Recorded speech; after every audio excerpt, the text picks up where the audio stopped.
Okay.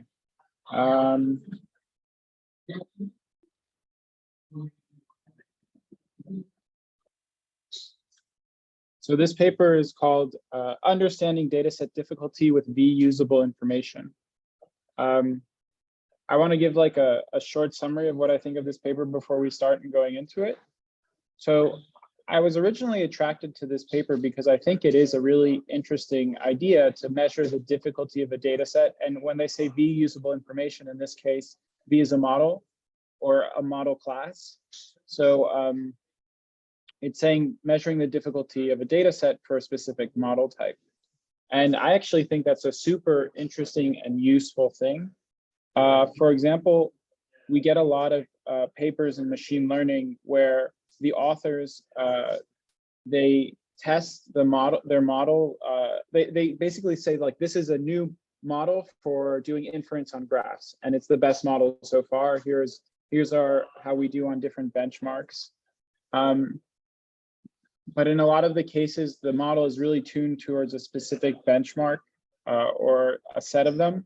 So I think this is a good way to, this could be a good way to measure basically how much the model is tuned towards the data sets on which it was developed versus actually being a generalizable model. That was one of the reasons why I was initially attracted to this. But there's also a lot of other interesting results that you see in the paper. I would say most of it's experiments, most of the paper's experiments. And I think that the way they look at data sets is also very interesting, and the way that they think about developing models using these data, this metric. So I think from a practical point of view and the use of this metric, I think it's really good and really interesting. I think that the theory behind the metric is a little bit like the assumptions that are made in order to have like to motivate the theory behind it are a little bit strong. And so I actually don't think there's a great link between the implemented metric and the theory behind it. So that's kind of my short take on this. So let's go through the paper. And feel free to stop me whenever you want to ask questions. So where should we start? So I guess we'll start with just like the abstract and kind of they're introducing the paper, which is they say that estimating the difficulty of a data set typically involves comparing state-of-the-art models to humans. The bigger the performance gap, the harder the data set is said to be. So this is the first point that they're making, that we don't really have a great way of figuring out how hard a data set is. And consequently, we have this kind of like heuristic, which is literally just asking humans to do the same task.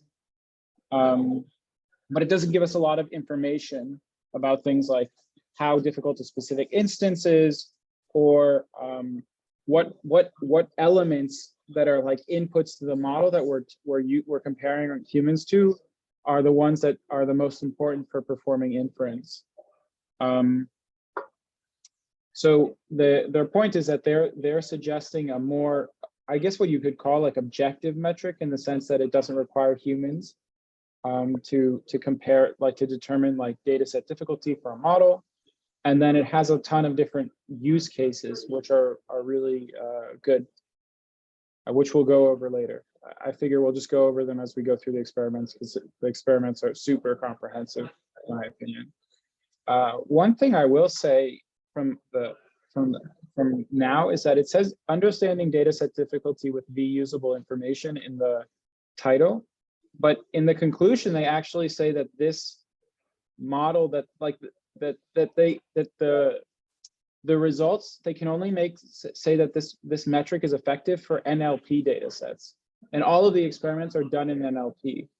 So I feel like maybe they should have said understanding NLP data set difficulty with V-usable information, but that's another that wouldn't, I think that would make the paper less sellable, basically. So that's probably why they didn't do it. But anyway, I think they make a really good point in the introduction, where they say data sets are designed to act as proxies for real-world tasks, yet most bear limited semblance to the task they purport to reflect. And so understanding data set difficulty is imperative for understanding progress in AI. basically we have a lot of very complicated tasks that we're working towards with models and research to accomplish with machine learning. But the data sets we use in research are so simplified because basically the models can't deal with the complexity, or we don't have the data for the real world application. And so I think there's a lot of times when there's progress in a specific task based on the benchmarks in that task, like say image classification, we make the claim that we're closer to image classification, but maybe we're just performing better on the benchmarks that we have for image classification. So that's why it's kind of important to understand like the performance of a model based on the difficulty of the data set that it performed well on. So you could say like, if you have really, really difficult data sets and your model performs well on them, then you're probably getting closer and closer being able to perform inference on the real world task, which is very complicated and doesn't look like the data sets we see in research. So I think that's a good point.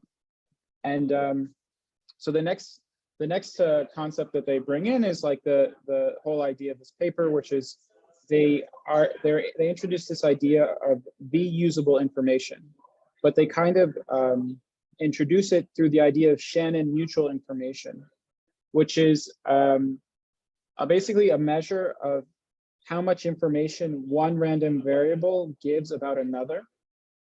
And the whole point is that it doesn't matter what form each of these random variables takes. So one random variable could be expressed in a lot of different ways. In NLP, it could be like maybe it's expressed in English or Greek or Spanish.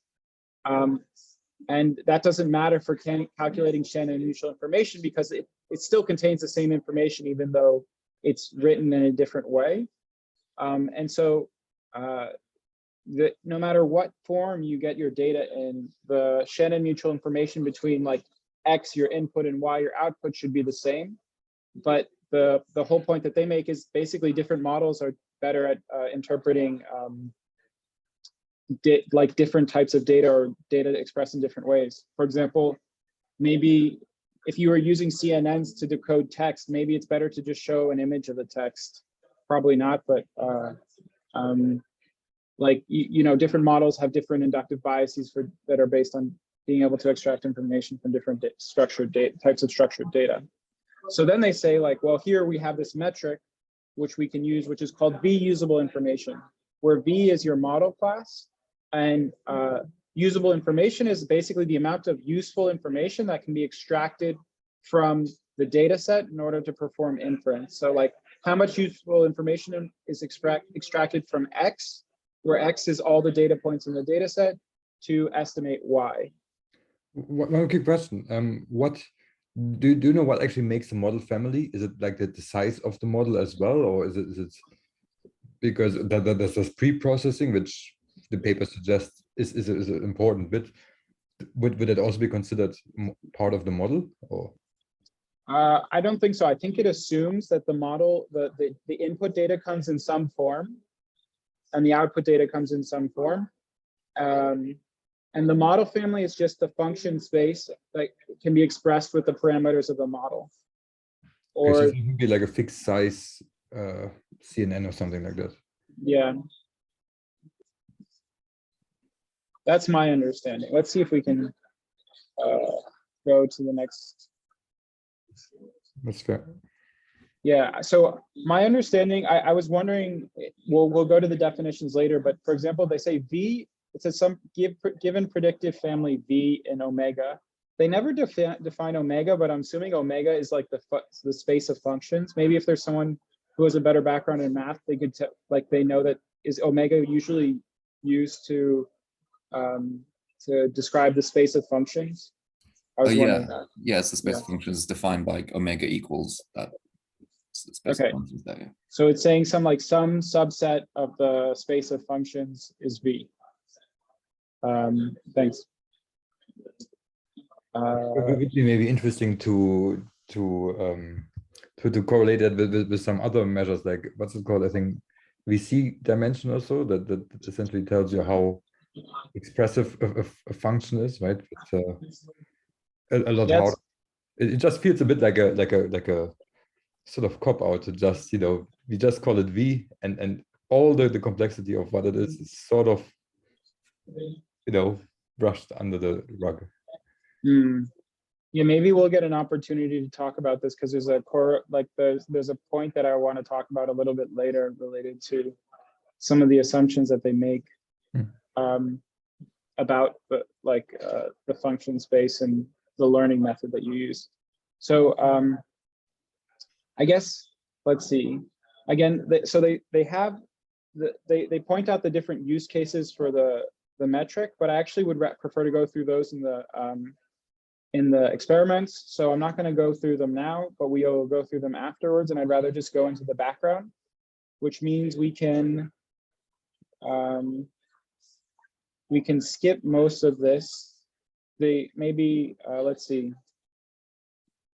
I'll just read out some like useful background, which is they say, let's see, we'll start from down here. They say that their metric that they want to use is called V-usable information, and it says it can be measured under a framework called predictive V information, which generalizes Shannon information to measure how much information can be extracted from X, where X is all the data points in the data set, about Y when constrained to functions V. And they say if V is the set of all functions, i.e. under unbounded computation, then V information reduces to Shannon information. They did say something over here, which I was wondering if anyone has any input on, because I don't know what this is, but it says processing the input T, e.g. by decrypting text if the input is X is text, can make prediction easier. And it says allowing basically the amount of information, where is it? It's kind of here. Like the V usable information, which is this value here, IV, to be greater when you perform this transformation T on X than it was without the transformation. And then they say, although this violates the data processing inequality, explains the usefulness of certain types of processing, such as representation learning. So I was wondering, like, what's the data processing inequality? Has anyone ever heard of that? So sorry for button, but that one is actually one of perhaps the most fundamental things about the computer theory. That you say the idea is that you can take any data, transform it, and at best you can lose entropy doing so, right? So you can, in the very worst case, you map your data to like essentially random output.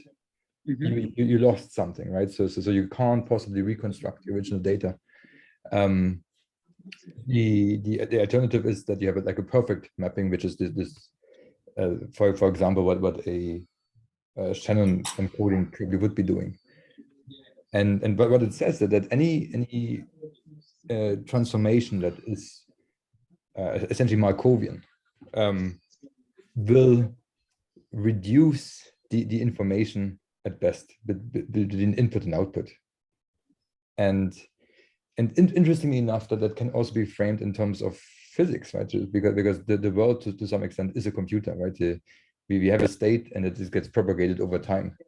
And it turns out that this is essentially equivalent to saying that entropy is rising in a system, if you interpret entropy according to the laws of thermodynamics. So it's a very, very fundamental thing. On the mathematical level, it's also rather trivial that we say that the moment you add noise, you can't get anything better out of it than without. And so then the violation of the inequality is like, so if we pre-process the natural language and say, take the endings of the words and split them out like BERT does and its tokenization, and maybe we get more information out of it because we've done that step, is that the violation? It's not really a violation, right? It's what it means is that IV is probably not technically what you would call an information. It's actually just slightly different, right? We've put it into a more usable. We've made what information is there more accessible. Exactly. It's almost like a data usability or something. And then it's of course words, and because it looks like an entropy, and so the name information is maybe not terrible. I don't know. But So I think I also it's slightly different science, if I remember, because actually the guy, or one of the guys who posted this paper, almost did an almost exact paper a couple of years ago, except everything had like a different sign, sort of, and they did very similar experiments as well, and yeah, we discussed it in another journal club. It was, yeah, it is a bit you know, hand wavy in parts. So I guess the point is that any transformation that you do to the data in terms of information can only make it contain less data or the same amount. But Yeah. because we're talking about usable data, you might reduce the amount of total information in the data, but you're not reducing the amount of usable information. You might actually increase it. Yeah. It's a question about reversibility. Can I reverse my transformation? Yes or no? If I can one-to-one reverse it, I have lost nothing. Mhm.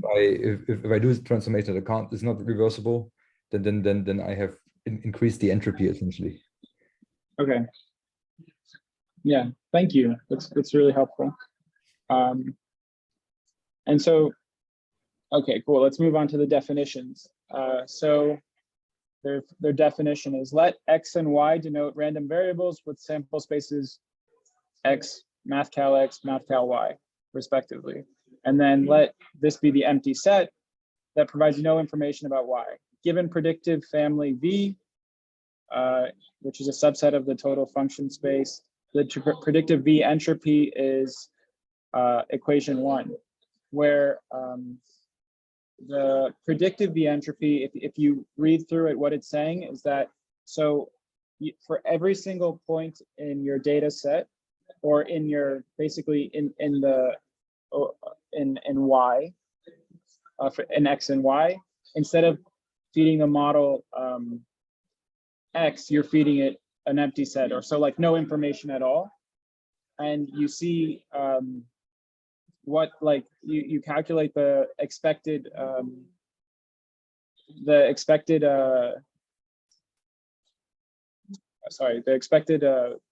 predictive entropy. So basically, you're not taking the entropy of the distribution outputted by the model. You're just calculating the log of the probability outputted by it for the correct class for each point. And one key point that I highlighted in purple is that it's assuming that you are able to get the optimal model F in your function space V. So I think this is actually one of the stronger assumptions they make it for this metric, where, and it's required for all of the theoretical guarantees that are provided related to it, which is that you can, for any data set, you can recover the optimal model in your function space using your learning method. And so you have your predictive entropy, which is like you feed in no information for every point, which essentially means that you learn the class distribution Y, and your model can express the class distribution Y. Ideally, maybe it can't, but like that's the ideal case. That would be the best model for the predictive entropy. And then you have the conditional entropy, where you feed in for each point in your input and output space the X and Y related to it, and you calculate the conditional entropy. Doesn't it also mean that you theoretically would have to have access to all of the data space, like an overcountably infinite set? Yeah, exactly. So that's another strong assumption, which is like, one, you need to be able to recover the optimal model for your function space in both of these cases, for equation 1 and 2, and also you're performing an expectation over your entire domain.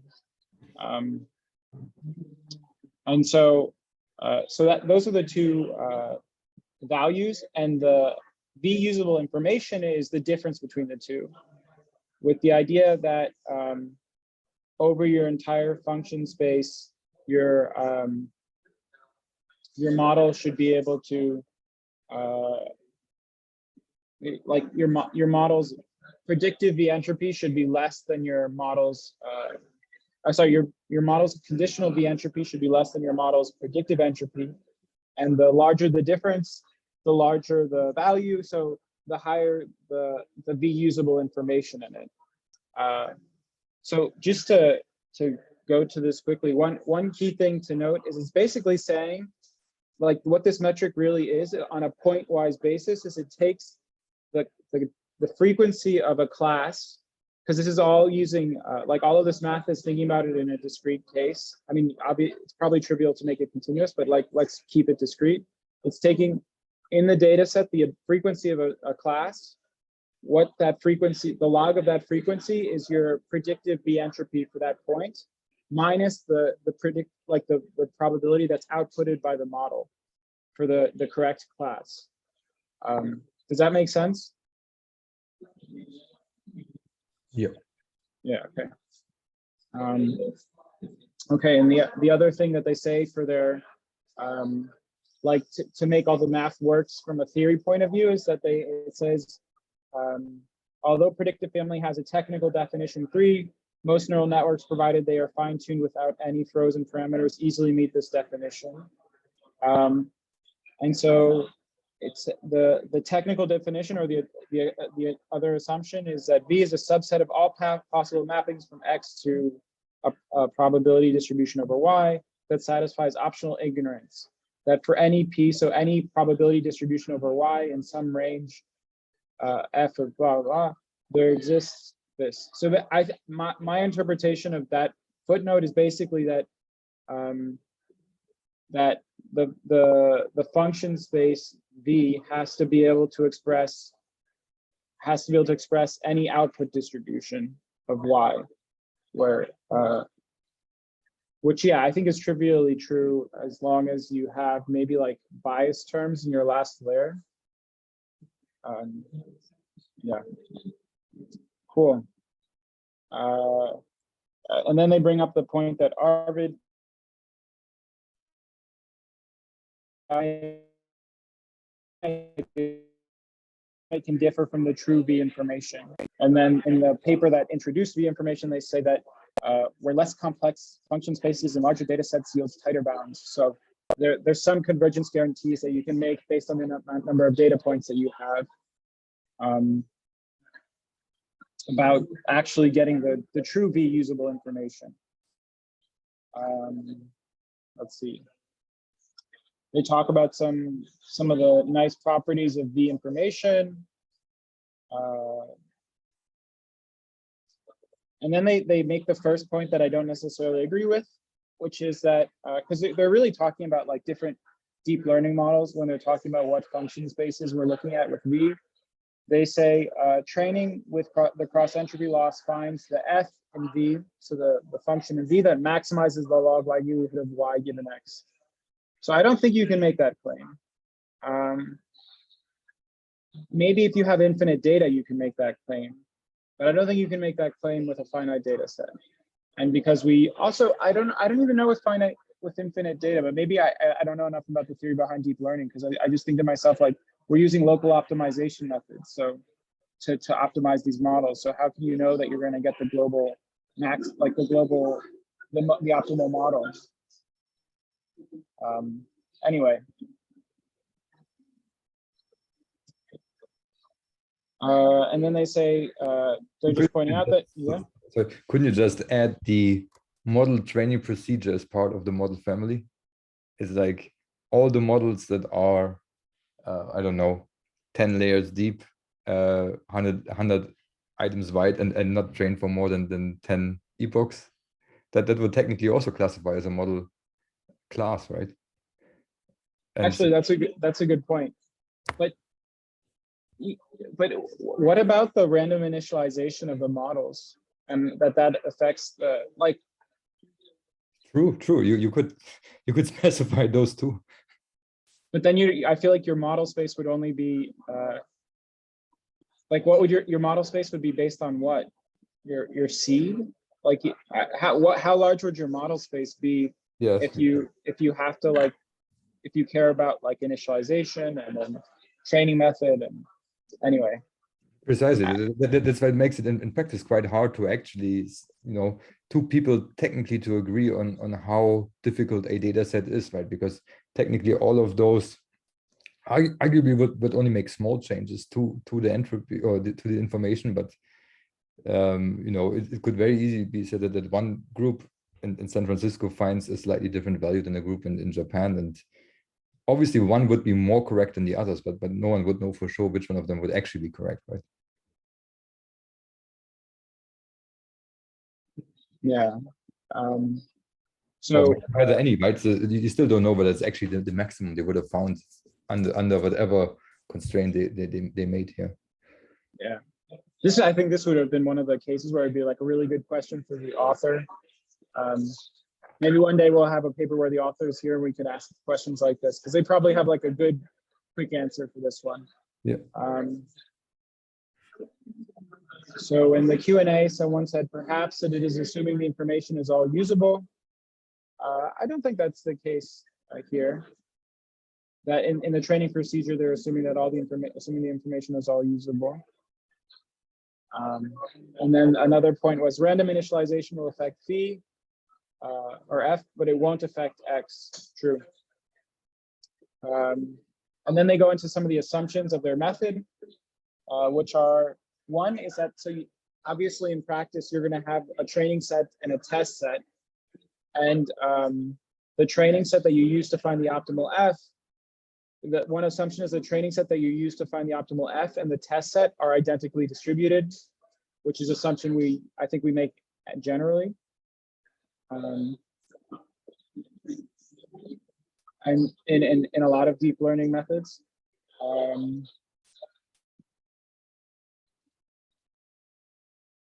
We'll talk about that later. And then they also say that the other assumption they make is that the difference between the empirical V information on a finite data set and the true V information is negligible. So that's another assumption they make. I guess for large enough data sets like the ones you see in NLP, it probably is true. I don't know. Okay, let's talk about implications. So this is basically like how you can use it. So the first thing that you can do is these are the use cases. It says different models V by computing. It allows you to compare different models by comparing the V usable information for the same X and Y. So for the same data set, you can compare different models and say like, this model is better for this data set versus not. They say you can also do the same thing for different data sets on the same model class. So you just reverse it. And then you can also do the same comparison for different input variables X. So for example, you can look at like different data points within your test set and say like which one is more difficult versus not, and possibly this can give you some useful information which they show how later. Oh, sorry. I need to and one thing they point out is that I hope yeah, I'm sorry. One thing they point out is that there's other ways of evaluating the performance of a model, like accuracy and F1 score, but this one has like a more theoretically rigorous framework, which I just highlighted here. I actually don't feel like that's, I feel like that's, I don't know. I guess it's true. I guess it's true. Again, I would have liked to ask the author, like, why do you think that given the fact that a lot of the assumptions you're making are infeasible to satisfy, it still has a theoretically rigorous framework. But I guess the whole idea is that the practical implementation is close enough to the theoretical assumptions that you do get these guarantees. So it says that it allows for standardized comparison across models and data sets. So one thing that I was thinking is that there's like a trivial case here of where you know that like you'll obviously get that the V usable information of a model between two data, like one data set is harder than the other, and that's when they have different numbers of classes that you're trying to classify. Like ImageNet with 1,000 classes is probably harder than CFAR 10, and that's just because your model is much less likely to output a high probability for the correct class when you have to classify 1,000 classes versus 10. So I don't think that it's actually that great for comparing like a model across data sets where they have different numbers of classes. But that's more of an opinion. And if anyone has any thoughts on that, happy to talk about it a little bit more. And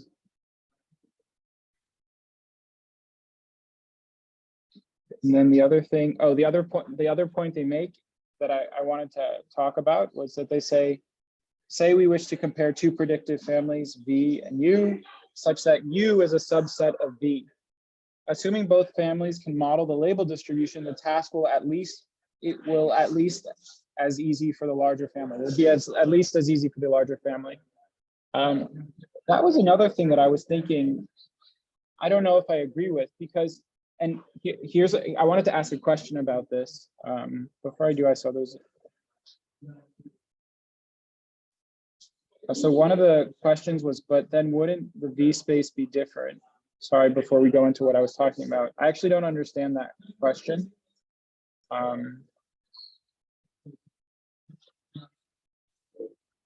Do you want to provide? If you want to provide more detail, then I can try to answer it.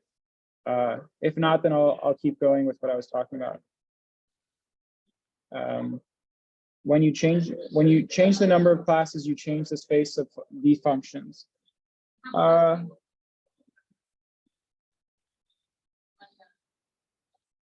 Yeah, you're right, actually. You do, because you can't, yeah, you're right. So I guess you can't compare data sets that have different numbers of classes. Just because one would have more parameters than the other. Well, yeah, one would have more parameters than the other, in the deep learning case, at least. Okay, good point. But okay, over here it's saying, basically what it's saying is that if you have two model classes, one is a subset of the other, then you don't need to test them against each other, because you know that the larger model, the model class or space V is going to perform better than the model space U because it's more expressive. So the thing that I was thinking that I don't really agree with this. Oh, there's more Q&A.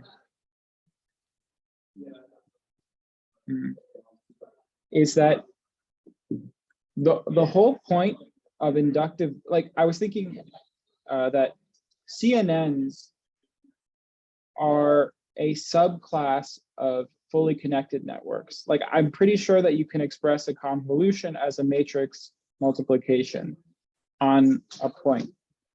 And so if that's true, then CNNs are a subclass of fully connected networks. And then I feel like that argument breaks down, because the whole reason why we're using CNNs on images is because, like, basically a model can't learn that inductive bias easily, and you have to use the CNN in order to like have the inductive bias in it. So even though fully connected networks are more expressive, they're worse at the task that they're performing. So I don't necessarily agree with that. But what do you think about that? Maybe I'm wrong. I think it's a trade-off on equation 3. So by increasing the term on the left-hand side, the entropy of the function class V, you would then need to increase the the conditional entropy to get the same low in the information. Mm-hmm. So it's a trade-off between, okay, increasing the left-hand term from going from a CNN to MLP, fully connected, but then you'd have to increase the right-hand term, get better conditional entropy, like summarize the data set better or get better negative log likelihood on the test set. To make that trade-off worthwhile is my interpretation. Okay. Yeah, I think I have to think about this more. That was just something that I was like, I'm not sure I agree with that. Like a more expressive model class will always perform better, because that's why we have so many papers where they introduce inductive bias. And then we have 2 comments. Then if X remains the same size, increasing Y will increase usable information. I don't know if I think that's true. I feel like this is also because they're assuming that you can find the optimal model, which is, oh, that's true. That's true. I guess if you assume that you can find the optimal model, then if CNNs were the optimal model, then you would be able to learn it with a fully connected network. That's a good point. So this assumption makes sense if you can learn the optimal model in all cases. Okay, the usable information in practice. Finally, getting to some results. So one of the main ways that they, one of the main things that they compared, they did experiments on were these natural language inference data sets. One was Stanford NLI, one was, what are the other 2? Sorry. Multi-NLI, and one was the other one. And there was one, oh, and then COLA. And then they compared a number of different models on that. So we'll just go, I actually prefer to go through the results by going through the figures as opposed to going through the text. So here's the first figure. And basically you have 3 data sets, COLA, multi-NLI, and SNLI. And they all have 3 classes that you're classifying. And the y-axis is the percentage of the data set in that has this amount of mutual information. I mean, sorry, usable information, and then the x-axis is the PVI, so the point-wise usable information. And what they're showing is that essentially the last 2, so multi-NLI and SNLI, as data sets contain more usable information than COLA does. So this is a way of showing that models, that BERT is it's better to train BERT on these data sets for this task than it is to train on COLA. I'm just going to check the.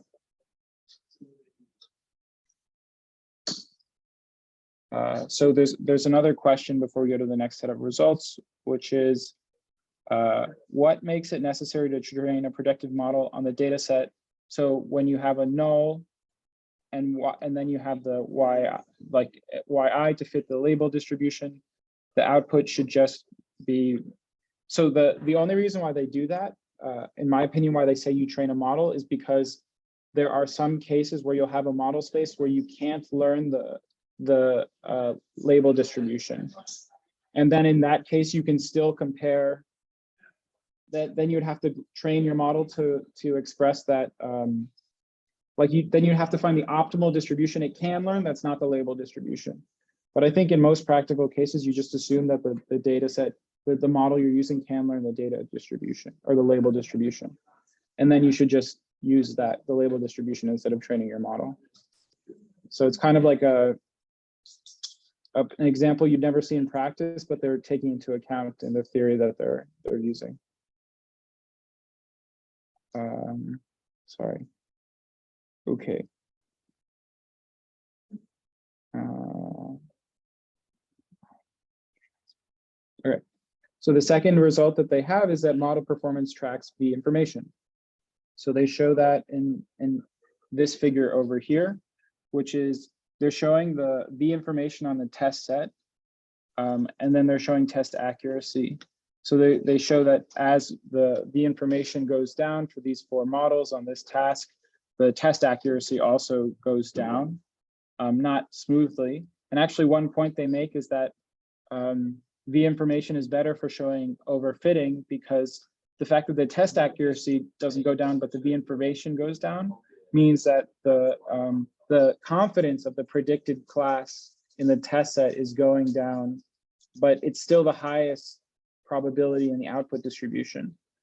And that was another result. And so they're saying that it's probably better to use V information to test for overfitting as opposed to using test accuracy, because it doesn't take into account when you're lowering your probability for the predicted class, and it's still the maximum probability in your class distribution. So I was actually thinking for this one that that's not necessarily a bad thing, that you might be on your test set have a lower probability for the predicted class, but it's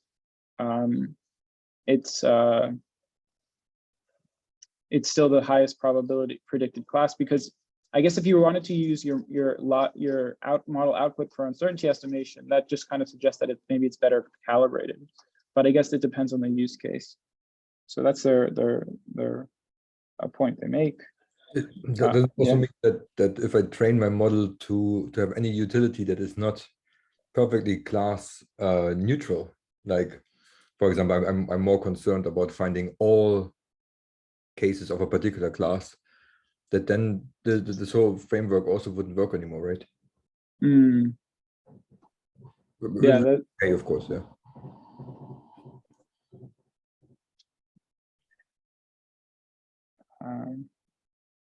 We went over different data sets for the same task and have different amounts of V information. That's what we showed with the first figure. And then they talk about using this to measure point-wise difficulty. And one big point that they make is that, like, you can't really call point-wise V information like a good estimate of V information, because in order to call it really V information, you'd have to train only on that point, and then you get a trivial result. So, but anyway, it's basically like point-wise V information is just the same equation that we saw over there, but instead of taking the expectation, you just take it as a single point. And what are the implications? So it says, first of all, PVI. So when you do this calculation on a point-wise way, can be used to find mislabeled instances. And the example they use is in table 1 here. I'm just highlighting it. And basically what it's saying is, here's like the top 10 lowest PVIs in this data set in COLA. And when we show it to a expert in grammar, they find that 4 of the 10 are mislabeled.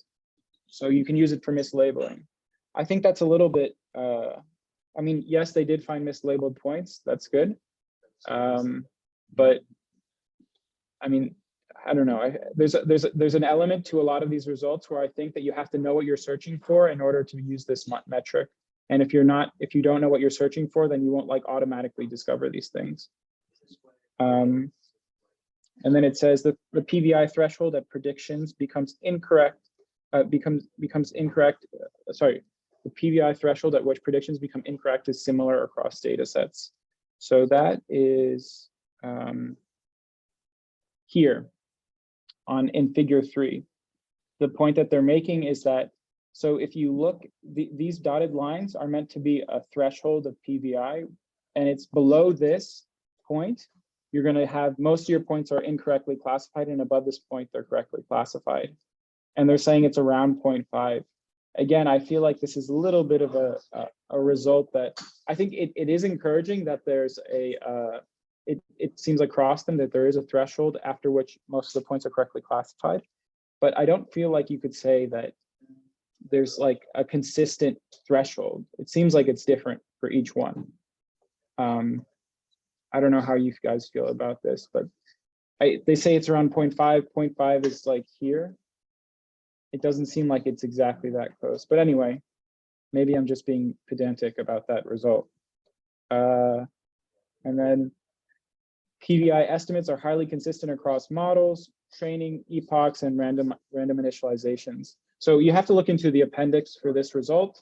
But basically what it's saying is if you look at the results, that the value that you get for each point is correlated. So if you change the models, the seed that you use for training, and then you trained it and you calculated PVI results, the points that have a higher value in the data set in one seed will be the same as the other.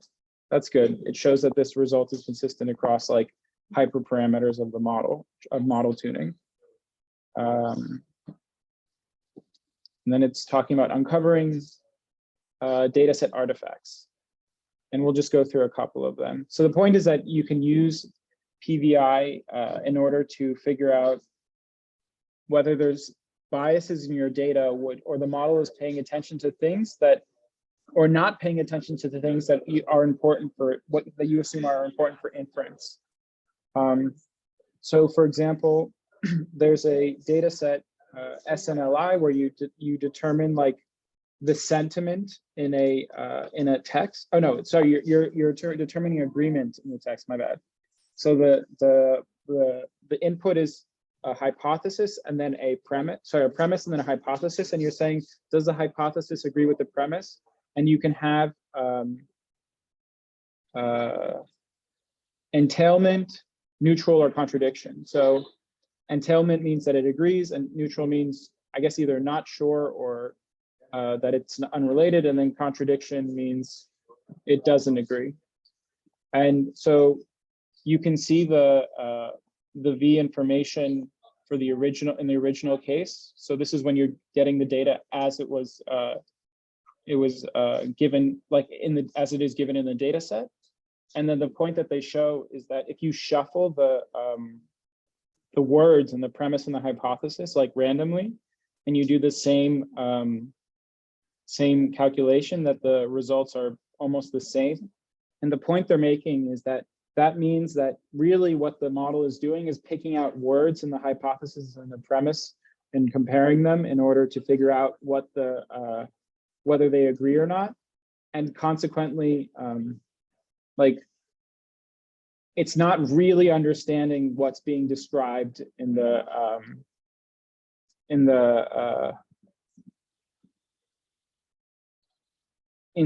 hypothesis and the premise, or it's not using the way that the language is used in order to figure out whether there's a contradiction or not. It's just using the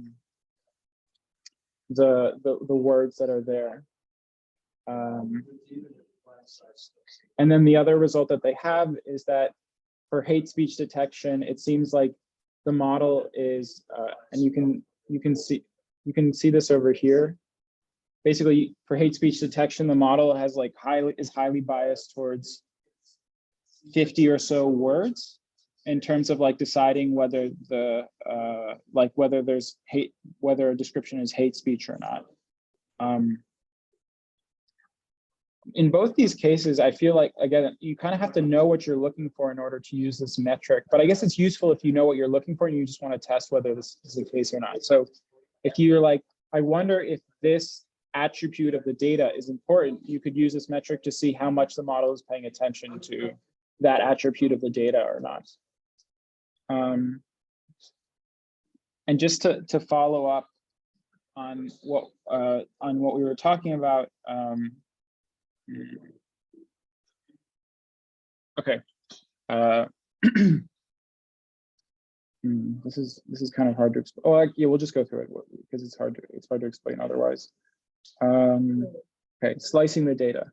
So basically, what they're talking about in this set of the results is that certain attributes are more useful for certain classes.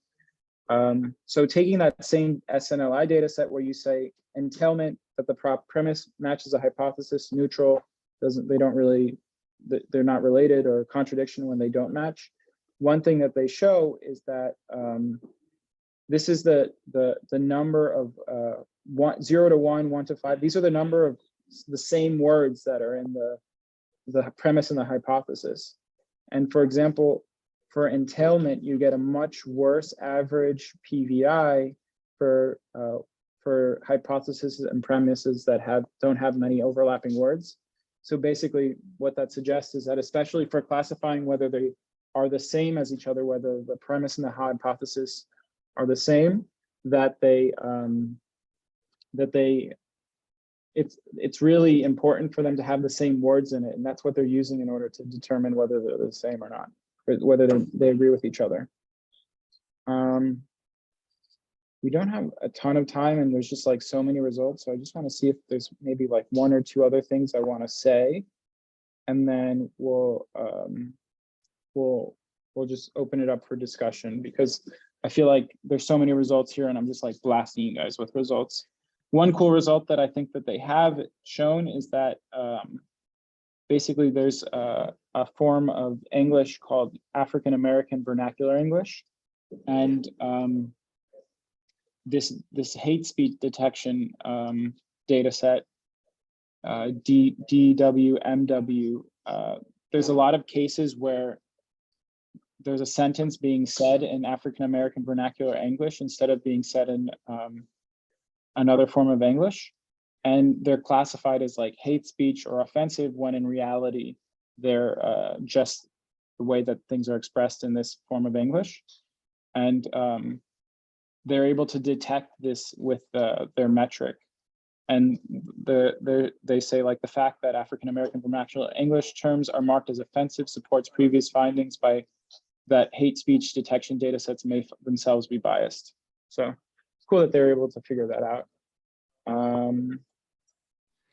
I was wondering why they put stars into the names. I don't think anybody would not know what these words meant. Or is it something the journals themselves that say if you have these words and you can't publish? It's a good question, especially considering that in the appendix, they don't put stars in the words and they have all of them. They don't? I thought they did. No.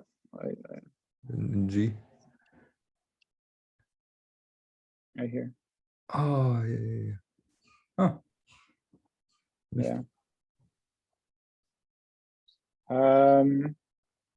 Let's see. Let's just talk about the future work. And then I'll open things up for discussion. Before I do that, okay. Is there anything else? Oh, it says, Peter, did you notice that in figure 1, more samples lie in the usable info domain? This is a bit unfair for the authors to train a solution on data set that are by default more useful than more useless data. That is a good point. I do feel like there's a bit of overfitting, ironically, like overfitting to the data sets that these results are based on. But I feel like they also admit it, because if you look at their final conclusion, they say, our studies indicate that B information offers a new efficient means of interpreting NLP data sets.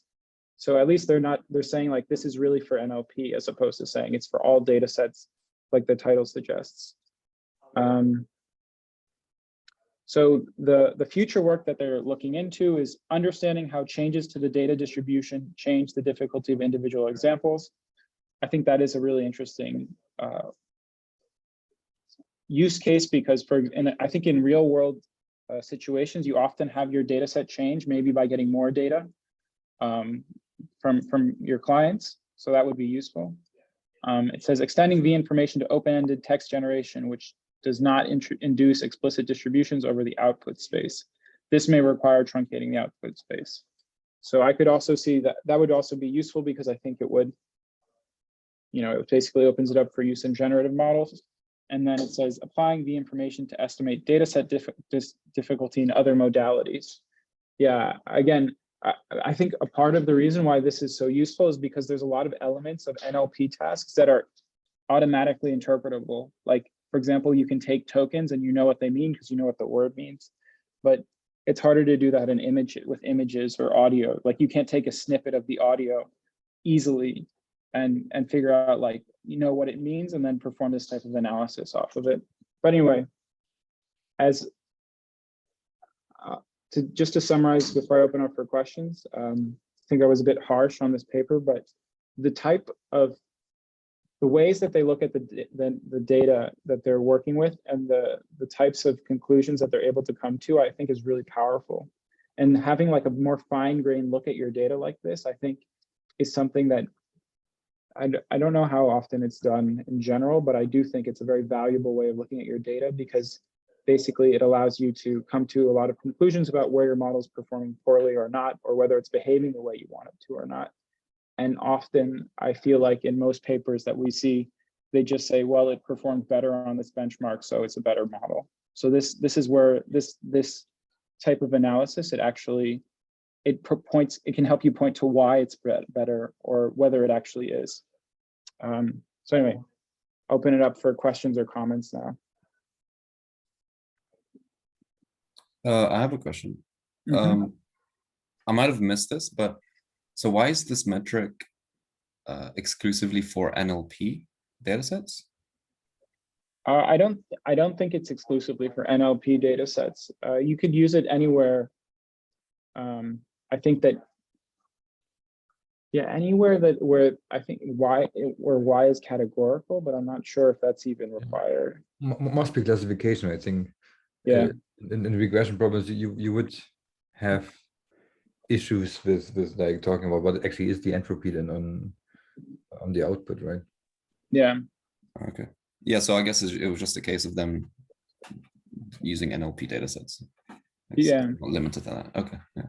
But I think that it's hard to do a lot of the analysis that they did and show like the results that they talk about where they're saying like PVI can be used for this or V-usable information can be used for this when you're not using NLP because it requires some like de facto interpretability in the input space of your data, which you don't easily have with images, for example, or some other forms of data. I was also thinking, oh, sorry.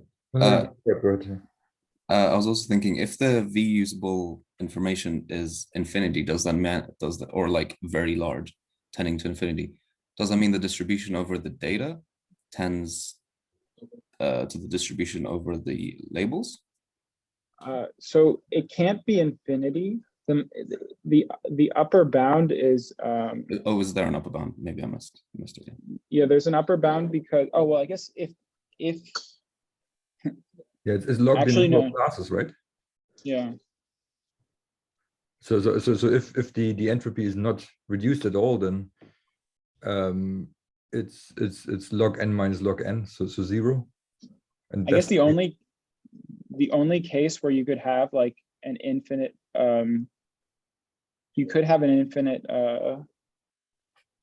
actually no, you couldn't, because of the assumption that your model you can identify the optimal model. But I was thinking like if you don't identify the optimal model, you could see a case where like in one of your data points you say that the predicted class has a probability of 0, then you're taking log of 0, which is infinity. Like negative log of 0 is infinity. So but 0 times log of 0 isn't, right? So that's, but typically it's well defined, I think, the Shannon entropy. Okay. One question I had, at no point did we make use of the entropy of X, right? And no. I think that's probably also why we can actually break the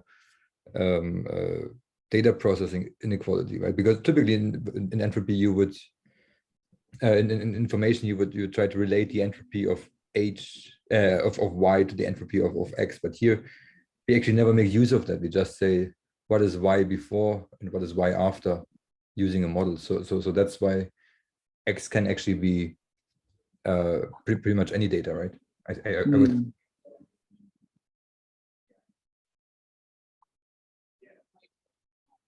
Yeah, I feel like I have to read the paper that inspired V information, because when I was they say that it's inspired off of mutual information, and I feel like the definition of mutual information is pretty far from what we're seeing here. Yeah, definitely.